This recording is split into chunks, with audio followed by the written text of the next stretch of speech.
Rise up!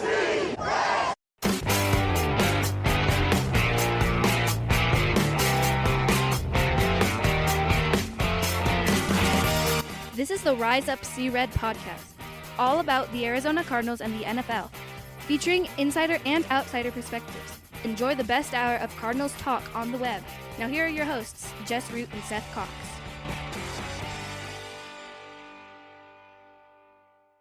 Hello, Arizona Cardinals fans, and welcome to the latest edition of the Rise Up See Red podcast, the best hour of Cardinals talk on the web. I'm your host, Jess Root from CardsWire.com, USA Today's NFL wire site that covers the Arizona Cardinals. And with me is Seth Cox from RevengeOfTheBirds.com, SB Nation's Arizona Cardinals site, and my co-host. And Seth, this is the evil episode. It is episode 666. We've got two shows this week that we're going to do, and then Seth will get a few weeks off as I am in the middle of recording the opponent preview. So episode 666 today. We'll have later this week, we'll have 667, which is our NFC West ranking show. And then you will hear what I hope will be 14 opponent previews. I have 12 of them scheduled or recorded already, with another one. I have a contact. And once again, it is the Green Bay Packers. The Packers guys, I can't find Fadoos. But Seth, we have a couple of cool things to talk about in this show. One is the Cardinals ended up signing a top 100 player in the NFL, and some fun stats that we found about Kyler Murray and Kurt Warner. So let's start, Seth. I guess today we're actually recording on a Wednesday, and the NFL doing the top 100 players just a little bit different this year. 2 players a day, 5 days a week for 9 weeks. I don't know if I even like what is this release revealing 2 players a day? It seems like they went from dragging it out to forever. Then last year they packed it into like a whole week, and now we're getting back to like a whole 10-week affair. Yeah, and it's an interesting one, right? Because like you said, it's basically a cheap way to stay relevant. Yeah, but because the Cardinals, go ahead. I was going to say, we know that's how the NFL operates, right? They're like, hey, there's nothing going on other than baseball, so let's just monopolize time. Yeah, and then but so they revealed through 95 today. So on Monday it was 199, then it was 98, 97, and then today was 96, 95. And we knew this week that a Cardinals player was going to be in players 91 to 100. And I figured that would be either Budda Baker, who was in the 80s last year, or perhaps Calais Campbell. But no, it's neither of those guys. It was, in fact, their biggest free agent signing, and that being linebacker Josh Sweat. And if you saw the video, it was a bunch of Eagles players hyping up their guy about his pass rushing. But the interesting thing for me is, because they talked about the play in the Super Bowl and things like that, this voting happened not in the offseason, not after the Super Bowl when he dominated with the 2.5 sacks, but it happened in the final month of the regular season. And I find that super interesting and kind of cool that the Cardinals ended up signing a top 100 player, and it was their most pricey free agent. But as we talked about when free agency happened, that the 19 million, like what we used to like that 20 million mark that we used to think was like the big thing, that's the $30 million per year is now what used to be $20 million, and the Cardinals got him at under 20. Yeah, and that's the interesting thing. I don't know if it's the age, because he's only 28. I don't know if it's the lack of consistent high-end production.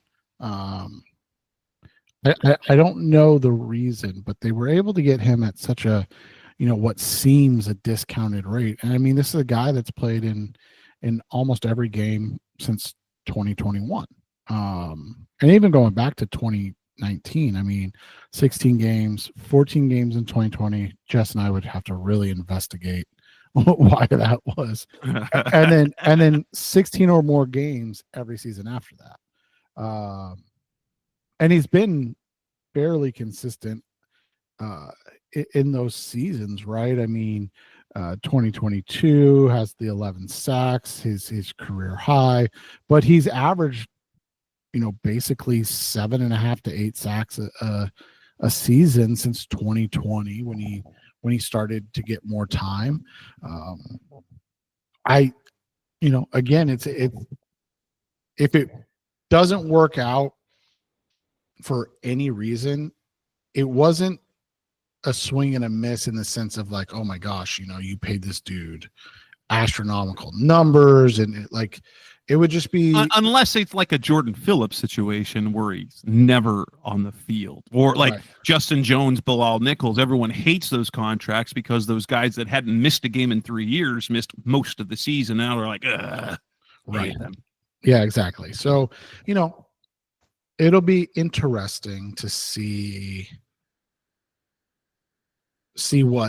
how that plays out. But, you and I were talking a little bit off the air. This is, like you said, this happens in November, December, the voting or the ballots, whatever we want to call them. This is 1,000% a Eagles boost, right? Like if this was a Cardinals player from last year, I mean, you and I would guess that there's just no chance that he's listed this highly. Right. And you know what it makes me think? Because I'd be surprised if it's Josh Sweat that's in there, and Budda Baker was in the 80s last year. Budda might not make the list this year. Yeah, there's definitely a plausible thing. So we'll just see kind of how it works out and where everybody falls. But, for now, it's good. And how many Cardinals do we know how many Cardinals made the list? No, not yet. Okay. Trey McBride will make the list. I figured Budda Baker would make the list, but maybe not now. And then would Calais? I don't know. I don't remember if he was on it previously.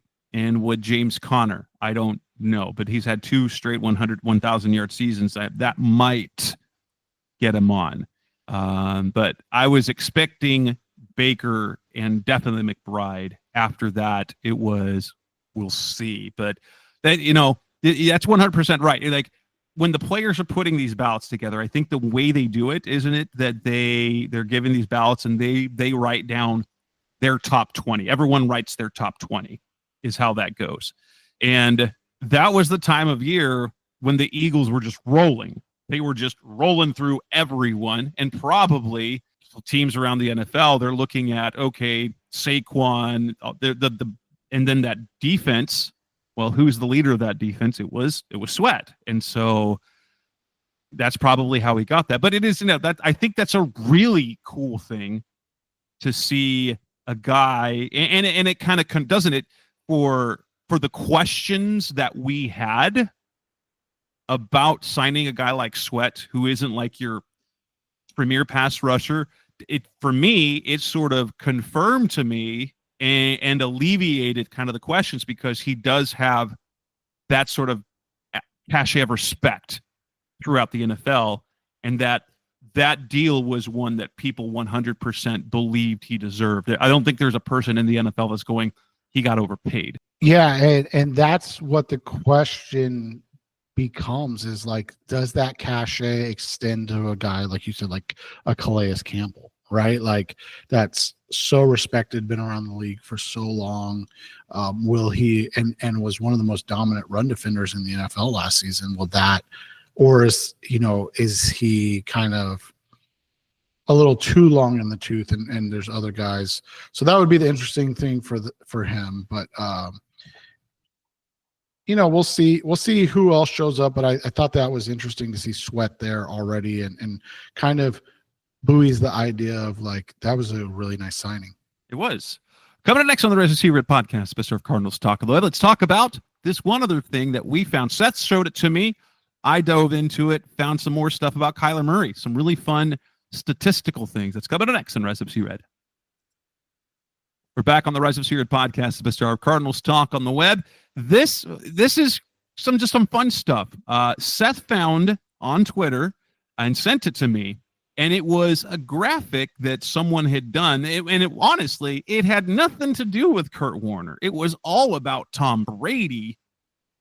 But what was interesting was the presence of Kurt Warner, which led to a question about Kyler Murray.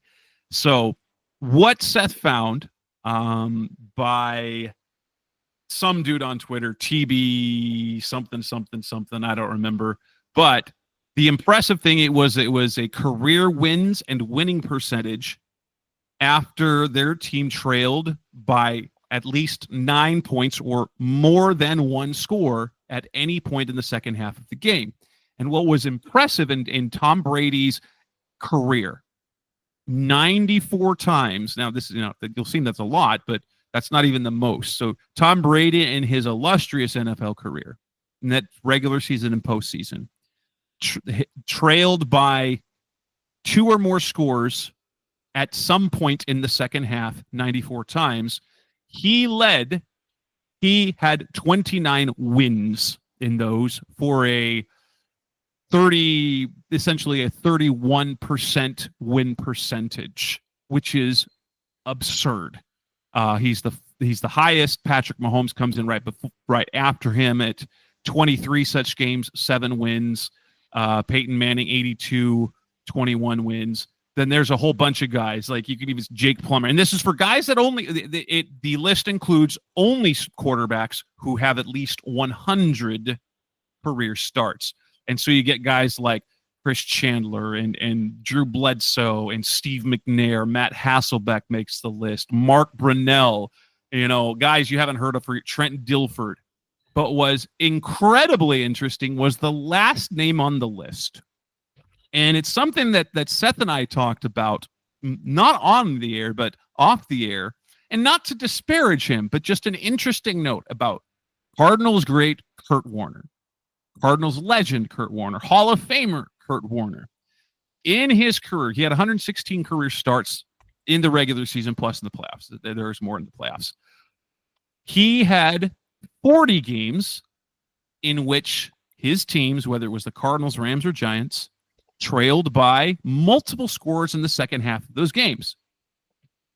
Guess how many? You don't have to guess because you shared me with that.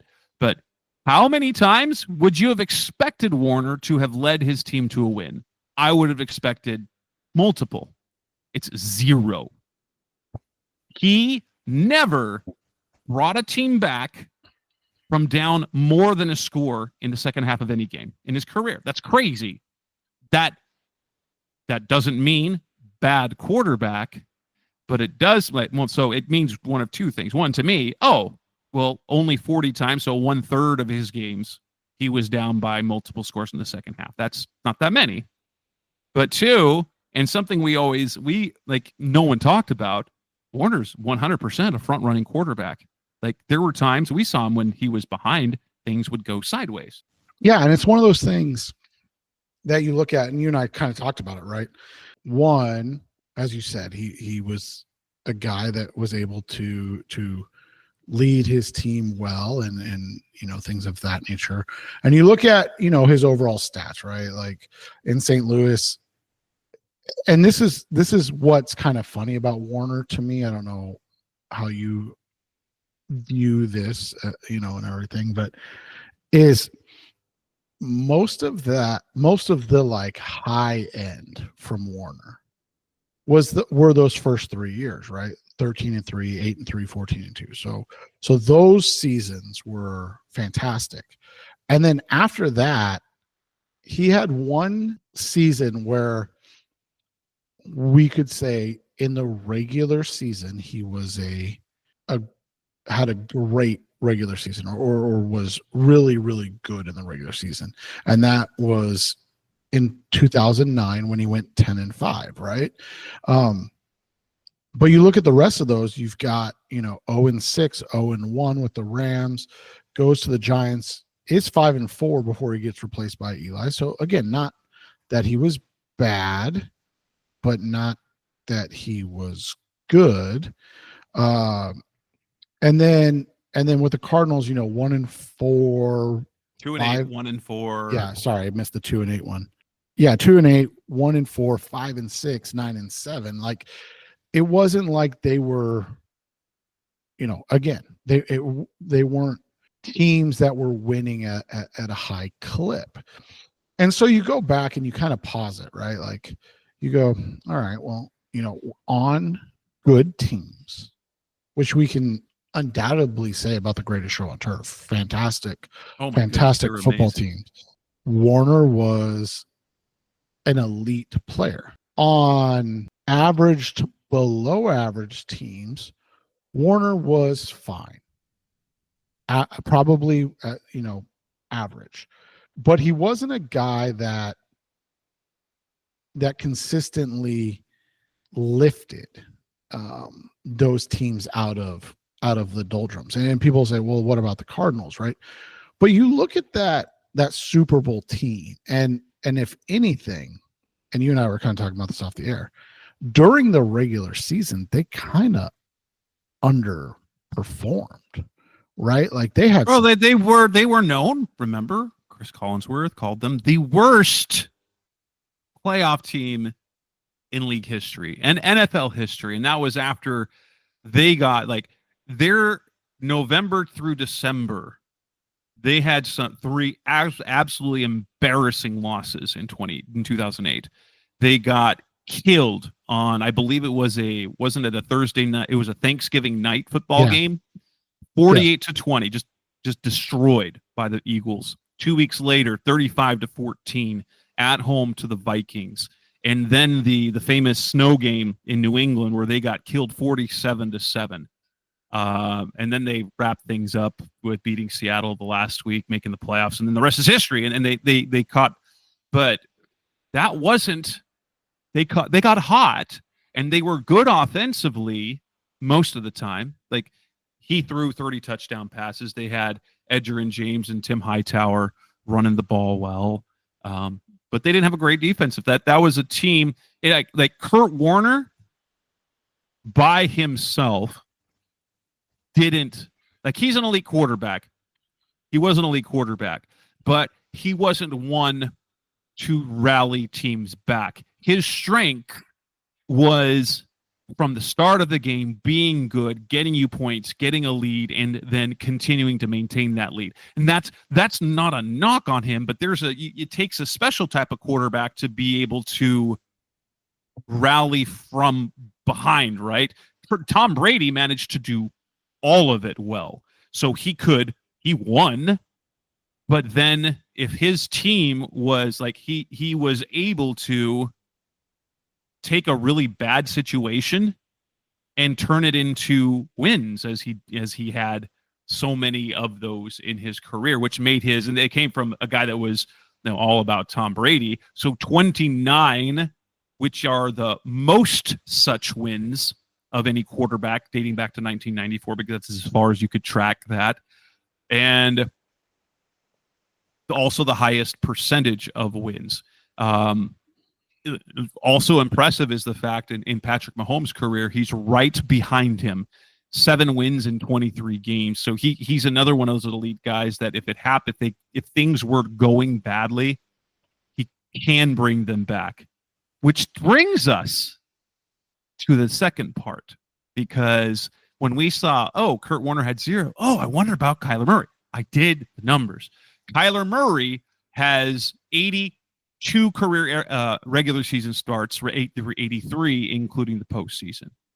And in those games, 42, 41 in the regular season, then the one playoff loss because they got lambasted. So 42 times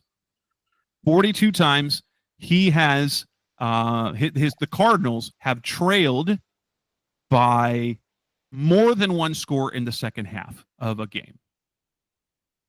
He has brought the Cardinals back to win 6 times There was his NFL debut. In fact, if you remember, against the Lions, they were down 18 in the fourth quarter, rallied them back for a tie. So 6.5 wins. So 6 wins, 1 tie. And there was also, and I went through every start, had they against the Panthers last year. They were 10 points down in the final quarter. He leads them to a game-tying drive to send to the overtime, and then they lost in overtime. So he has 6 outright wins. 2 of them happened last year. 6 outright wins, 1 tie, and 1 tie, like game-tying drive where they lost in overtime. And which tells you something about one thing about Murray as opposed to Kurt Warner. And there's a lot of talk about, well, Kyler Murray can't, like, that's a lot of the talk. Kyler Murray can't do it when it counts. Do it when it counts. What are these things? Yeah, and it's just an interesting thing because you see a lot of it, like you said, it's like, oh, how doesn't win in big games or when it matters. And it's like, the issue always becomes is like, is it a chicken or egg problem? And that's how I kind of look at the Cardinals in general, right? Like, I've looked at the numbers for everybody, and the reality becomes is that, if you're an Arizona Cardinals fan, the team is just the history of the team itself. They're not very good.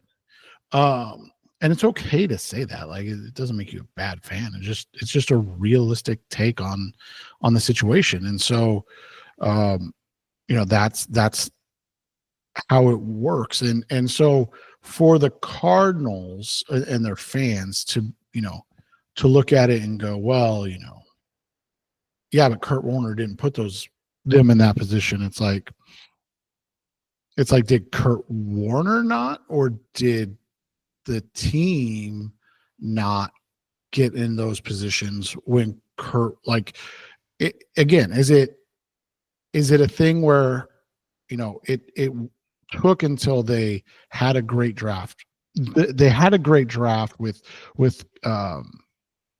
Fitz and Dockett and Dansby, and then those guys are in year 4, right? Like, those guys are in their prime when he gets there.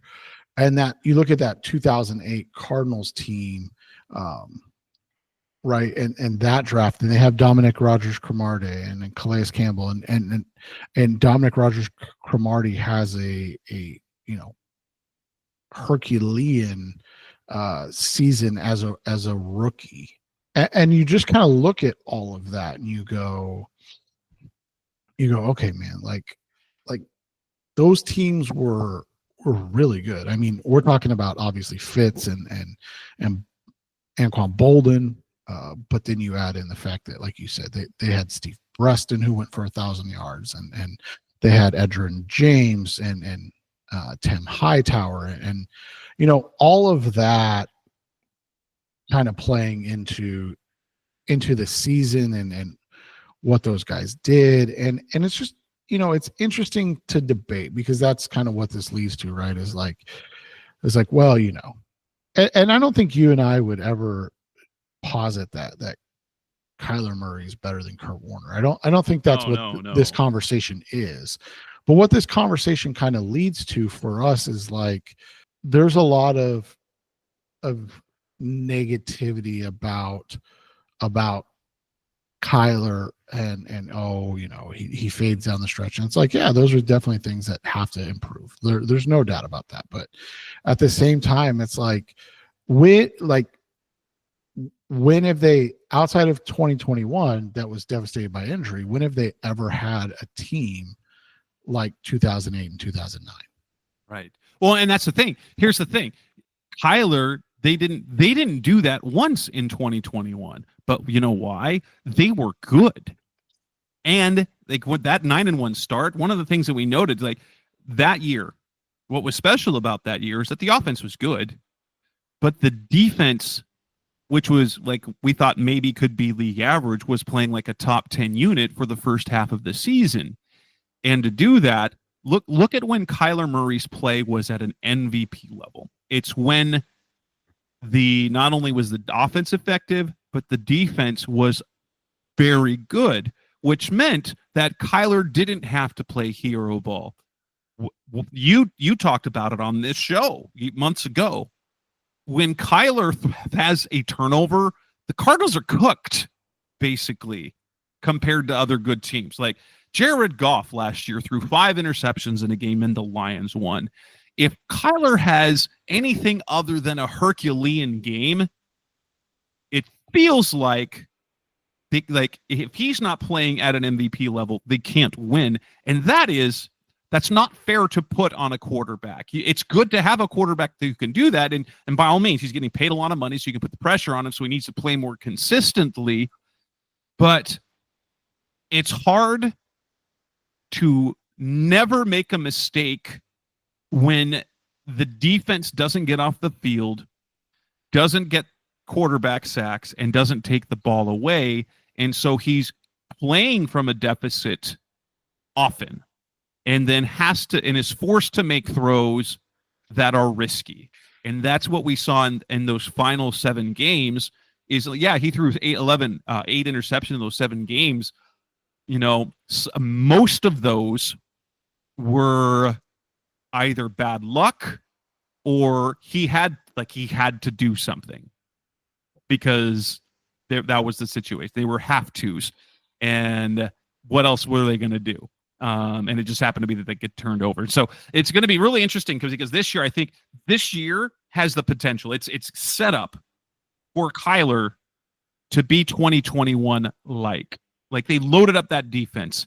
That defense, if they play like an upper half unit, like if instead of being a bottom third unit that doesn't get sacks and doesn't get turnovers, and they turn into an above average unit that gets sacks and forces more turnovers than last year, watch Kyler's play skyrocket. Because when he was at his best in 2021, he was playing from ahead, and when quarterbacks play from ahead, look at Kurt Warner. When he played from ahead, guess what? He was incredible. He put up numbers. Kyler can be the same way.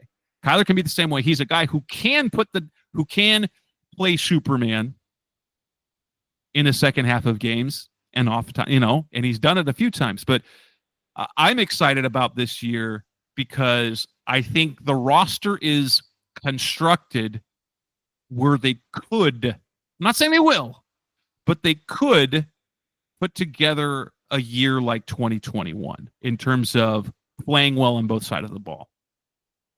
Yeah, and that's what they have to have, right? Like that's what they need. And if it doesn't happen, it's kind of, we've talked about it, like, make or break year, whatever people want to say. It's for us, it's more like this kind of tells the story, right? Like, will they be good enough to compete? And if they're not, then like changes have to happen. And you've made changes already to specific, whether it's coaching or things like that. So now it's like, all right, so this is on, the last, I don't want to say the last shot, but right, it's like the last opportunity to see if Kyler can be the guy that they need, or if they need to go out and, search and find something different. And, just to put it in perspective, Kyler would be 12th all time. Like if he qualified for that graphic, he would be 12th all time among quarterbacks in that win percentage. It would put him behind Drew Brees. It would put him ahead of Matthew Stafford. It would put him ahead of Joe Flacco and Aaron Rodgers and Eli Manning. And so it tells you, like, he is a quarterback. And this is what the coaches see. One, he does what the coaches ask. And there are games where he has literally put the team on his shoulders and led the teams to win. Like he's rallied teams back. It is rare to find a quarterback who can do that. And that's why, as much as fans don't understand, the coaches believe in him because they have seen him do it. And the key is this year, can he play at that above average to great in 2/3 of the games this year?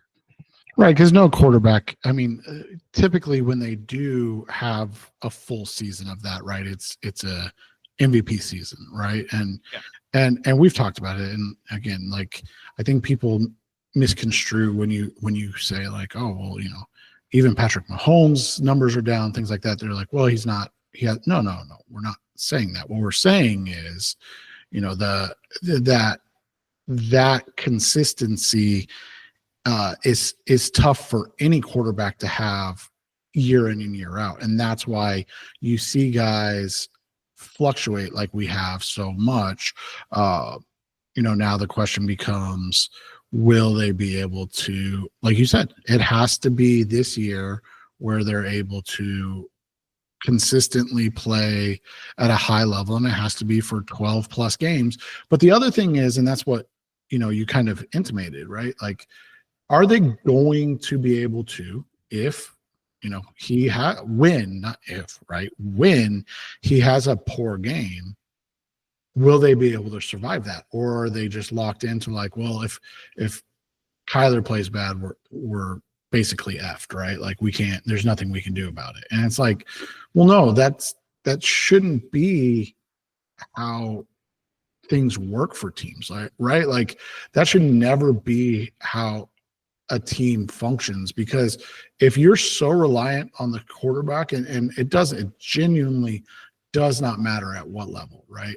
If it doesn't matter if it's college, doesn't matter if it's high school, it doesn't matter.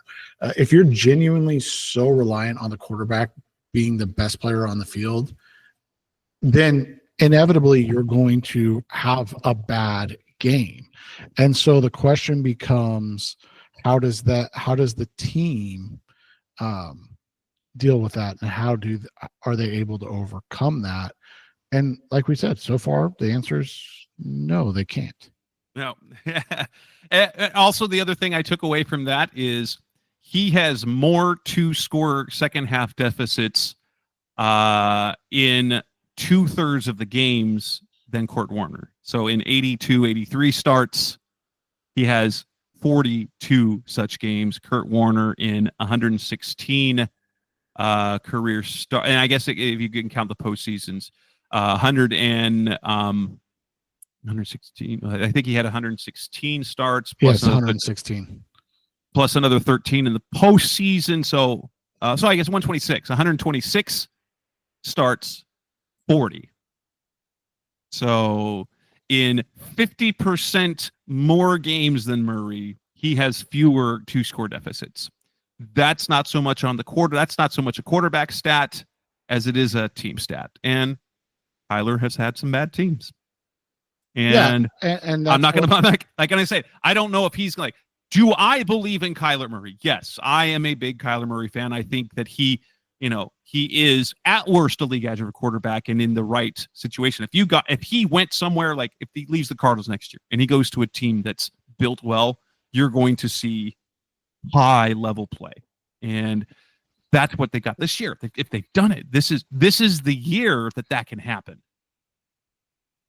Right. And that's all you can ask for from your quarterback, right? Is that's what they do. And if it works out, it works out. And if it doesn't, then it's, then like you said, it's time to move on. And, but I always caution people too. It's like, people are always ready to move on. And when you don't have anything in the, in waiting in the wings, so to speak, like sometimes you got to be careful what you ask for, right? Because you'll get the moving on, and then you'll get the results that we've seen for most of our time as fans of the Arizona Cardinals. And with that, we will wrap up this edition of the Rise Up See Red podcast. Mr. Cardinals Talk on the Web, the evil episode of 666. But we will be back later this week. We will do our NFC West rankings. And then starting next week, I will be releasing the opponent preview show. So we'll have over the next 2-3, well, we've got another show this week, 2 this week total, and then another 13 or 14 over the next probably about 3 weeks. That's Seth Cox. I'm Jess Root. Thanks for listening. We'll be back again soon. Thanks for listening to the latest edition of the Rise Up See Red podcast. Listen to previous episodes and subscribe to the show on Apple Podcasts, Stitcher Radio, Audioboom, or many other podcast platforms so shows are delivered directly to your mobile device. Please give the show a 5-star rating and always support the sponsors who support the show. We'll be back soon for the best hour of Cardinals talk on the web. Rise up, Red Sea, be Red, See Red, and of course, Rise Up, See Red.